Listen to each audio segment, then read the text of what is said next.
में दिया है। हर किसी ने वही बोलना चाहिए जो भारत के संविधान ने अपने औकात में दिया है, उसके अलावा कुछ नहीं बोलना चाहिए। कानून नहीं समझता है तो किसी से समझ लेना चाहिए, लेकिन गैर कानूनी मांग करना यह भी एक षड्यंत्र का पार्ट है। आणि म्हणून मला तुम्हाला सांगायचंय की जरंगेची जी मागणी आहे ती शिंदे समितीच्या अहवालावर सुद्धा मान्य होऊ शकत नाही। आणि ही गोष्ट प्राकर्यानं मी सांगतो की राधाकृष्ण विखे पाटील, राधाकृष्ण विखे पाटील, राधाकृष्ण विखे पाटील हे लक्षात घ्या की जर शिंदे समितीचं असं ऑब्झर्वेशन आहे तर त्या आधारावर कुणबी मराठा, मराठा कुणबी सुद्धा एकत्र करता येणार नाहीत।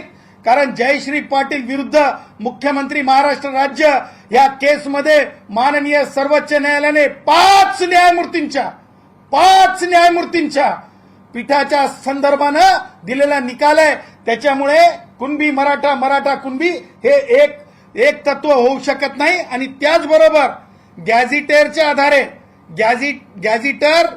आधारे संदीप माननीय न्यायमूर्ती शिंदे साहेबांच्या रिपोर्टच्या आधारे अशा प्रकारे आरक्षण देता येणार नाही। मी जसं म्हणालो झलक दिखला आजा आजा आजा आजा आजा झलक दिखला आजा।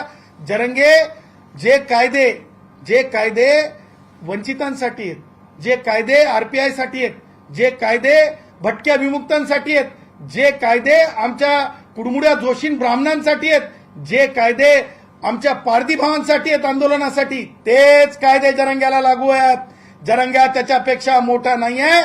त्याच्यामुळं जरंगेचं हे सगळं जे चाललेलं आहे, जरंगेची मागणी मान्य होऊ शकत नाही।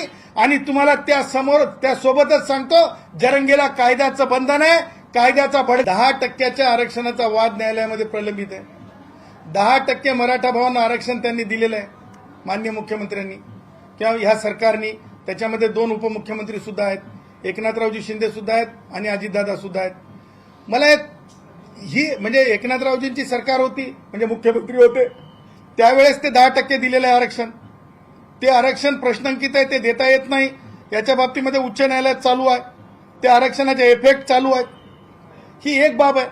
आता दुसरी बाब, हे आरक्षण एक गोष्ट चालू असताना दुसऱ्या गोष्टीमध्ये म्हणजे कुणबी मराठा, मराठा कुणबी हे एक नाहीत हे मान्य सर्वोच्च न्यायालयाने सांगितलेलं असताना ही 2 बाब झाली।